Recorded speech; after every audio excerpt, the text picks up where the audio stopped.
Hey everybody, welcome to the Delivery Driver Pit Stop. My name is Michael, I'm your host. I hope everybody is having a great Taco Tuesday. I had to check my watch because I don't know what day it is. They all start to merge as you get old like me. I hope everybody's having a great Taco Tuesday. I wanted to wait, what's today? Today is the 28th. I've wanted to wait, it's been 12 days. 12 days since GrubHub updated their driver end user agreement policy. They updated it on January 16th, and on January 16th, I knew at that time they were updating the policy to include a new paragraph of text that has caused a lot of controversy lately about being deactivated with orders because of orders.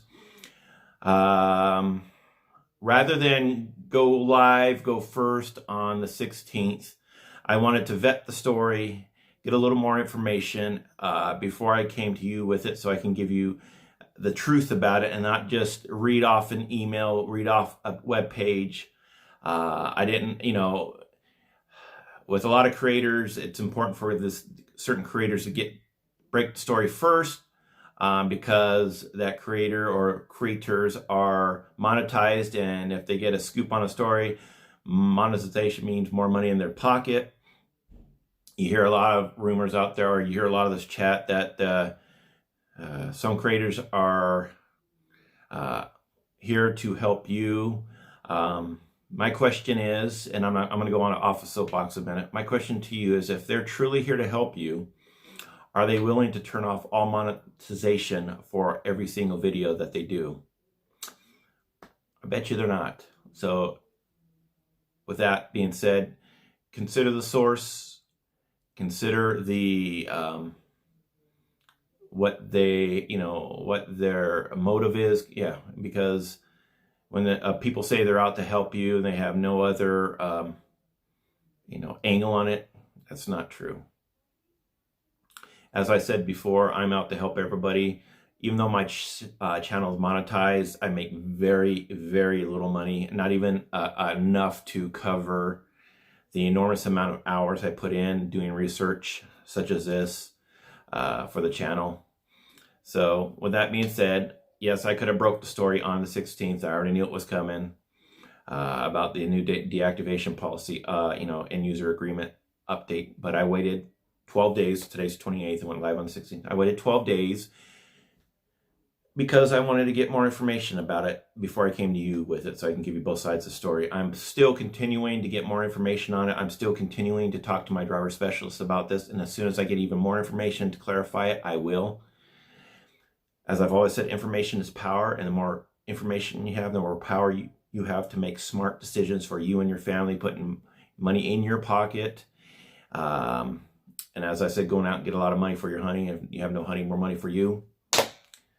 With that being said, I will get off my soapbox, but I wanted just to, make a little side note about motives and motivations of some creators out there that they're in it to help you when it's pretty clear they're only in it to help their pocketbook, which is, hey, that's fine.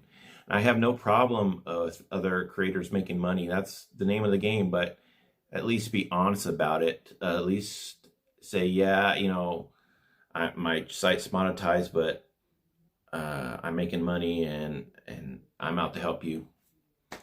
As I've always mentioned, if this became or becomes too troublesome for me or my family, I have no problem just logging into YouTube and deleting the channel. Even though the site's monetized, I have no problem doing that. I don't gain anything by it. I know the amount of harassment most creators get is not worth the headaches that they get getting the amount of money. And let me tell you, I've had death threats. I've been doxxed.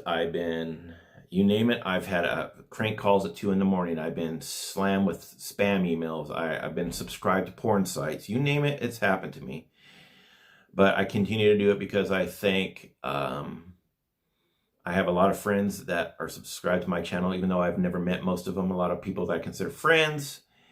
And, I've been around the block a bit. I'm going to be 50 this year. and I wanted to share my experiences with drivers, new drivers, old drivers, and maybe we can, help each other out, become like I said, family, a delivery family. All right, let me get off my soapbox. So this has obviously been covered by several other creators. This is my turn to cover it, but I went above and beyond and did research on it, as you will see, to give you the truth about it. And it's up to you to make the decision on how to move forward with GrubHub and their new deactivation policy. So, how do we know this deactivation policy is new? Because if you go to the driver's terms of use webpage, it says it was updated on January 16th. But you can read it, and they don't make an amendment or amend it. They don't amend anything to say this part is updated, this part is updated. So what you got to do is figure out what was added. And really the only way to do that is if you had it previously printed out terms of use before January 16th, or like a lot of people did, there's a website on the internet called the Wayback Machine. And what it does is take snapshots of web pages. Could be every day, once a month, and it goes back several years. So you can see what Yahoo looked like 10 years ago. You can see what Google looked like 10 years. I didn't have to do that. I simply went back to December 16th of last year, and I took a screenshot of the terms of service for drivers, and indeed, one paragraph was added, and I read the entire page. It's about a terms of service. I read the entire terms of service, both of them, and it's not a long read. It's about a 10-minute read, and I've come up with what has changed. And I've also had an official response from my driver specialist about it. I'm continuing to do follow-up emails with my driver specialist. As soon as I get more clarification, I will be releasing another video in the future. But I wanted to get this out now that I've vetted it and I've done my research, rather than just rushing out there and reading a page without knowing anything, without educating you. I educated myself before I come to you guys. Okay. So the first screenshot here shows the terms of service as of December 16th, 2019. Okay, this paragraph has not changed whatsoever from today's paragraph or today's terms of service. However, right below where it says without the need to prove damages at the top, GrubHub added a new paragraph in before the diner and restaurant communications paragraph. So they stuck a new paragraph in between damages and the header of diner and restaurant communications. And this is the new paragraph. Here's a new screenshot. Quality of service. And let me read it. GrubHub's restaurants and diners expect high quality experience in using the platform. As a delivery partner with GrubHub, you agree to maintain a certain level of service in order to continue using the platform and having access to GrubHub's network of restaurants and diners. GrubHub reserves the right to deactivate your access to the driver app if any services falls below the industry standard for the services in your region, which is as generic and as I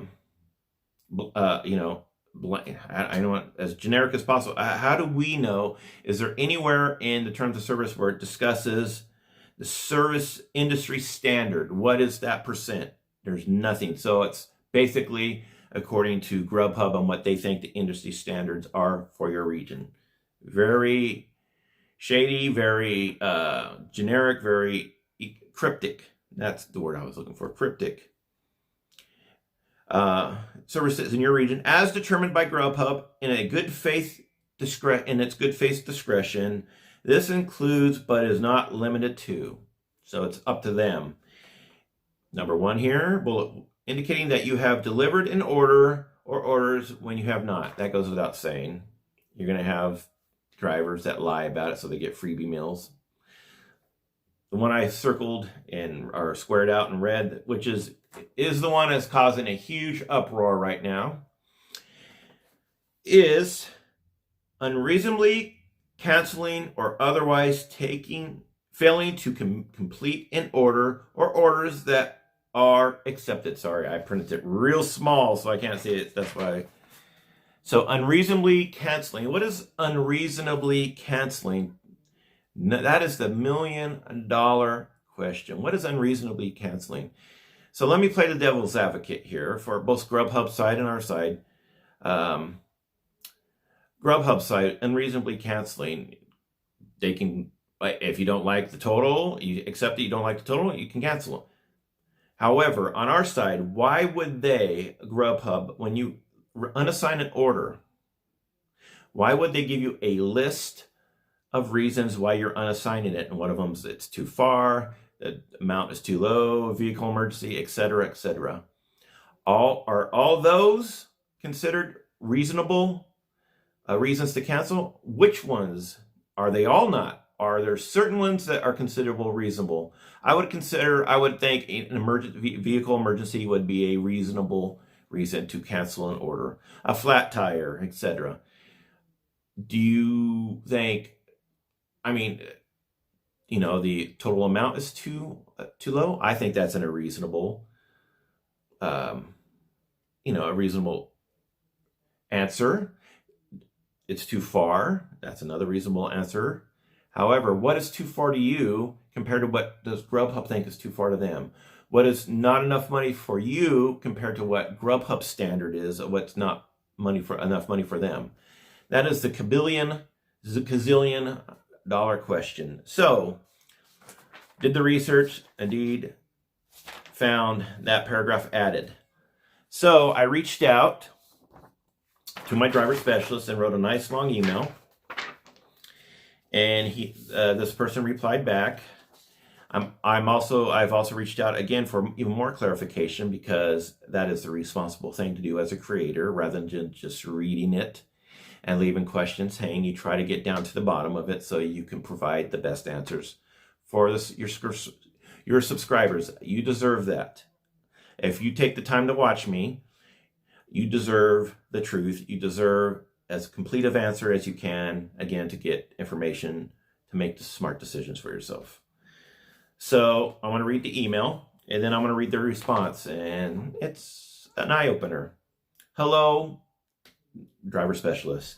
There has been a lot of chatter in the gig economy forums about GrubHub's new deactivation policy that went live on January 16th, 2020. Seeing there is so much confusion, I was wondering if you can clear it up for me personally. The new policy states you may be deactivated as a GrubHub driver if you make it a habit to reassign orders without notice in an unreasonable manner. My questions to you, and I pose two questions to my driver specialist. Question 1, sometimes I will reassign an order once I grab them and determine that the distance to the restaurant or from the restaurant to the customer is just too far and makes no sense, as it would be a loss of money to take and finish. Of course, when I hit reassign, I give the appropriate excuse why I was reassigning it. Question number 2. Sometimes once I grab an order and I find out the customer put a 0 tip on an order, I will reassign it. This is another reason I will reassign it, because I consider it personally unfair, as it makes no sense financially to take this order. That's the two questions I posed to my driver specialist. With the two above scenarios, would I risk being deactivated from GrubHub's platform? If so, I find it troublesome that you only provide an overview of the map and not actual mileage, or an order without precise let me read this again, sorry. I find it troublesome you only provide an overview of the map of the order without precisely determining the distance, and no way to determine the distance without first accepting the order, which is true. Also, there is no way to determine if the order has a 0 tip without taking the order first. Your clear and precise explanation without providing a generic cut and paste response would be appreciated, as I would like to avoid being deactivated in this manner. And I put, thank you, Michael. Sorry for flubbing it up, but I wanted to make sure I was reading it properly. Here's the response. 2 sentences. Hello, Michael. Thank you for reaching out! Exclamation point. I have not heard of such rumors on my end. Remember, as an independent contractor, you can choose to run your deliveries how you see them fit. This is all I have on my end. All the best. And the driver specialist's name. That makes it even more clear than mud, doesn't it? As an independent contractor, you can choose to run your deliveries however you see them fit. And this driver specialist has heard no such rumors. I'm not going to call my driver specialist a liar. I'm going to say that driver specialist is towing the company line and does not want to give more information that will get this driver specialist in trouble. So basically, even though it's not technically a cut and paste, I think, it's as gray, as clear as mud. Again, very generic. So I replied back to my driver specialist, and I provided both screenshots of before and after that I showed you here. And I'm currently waiting for my driver specialist to clarify that new paragraph. As soon as I have information on this, I will provide it to you once I vetted it more, once I get my thoughts together. I am not going to rush out and post information that is not complete simply because I want views.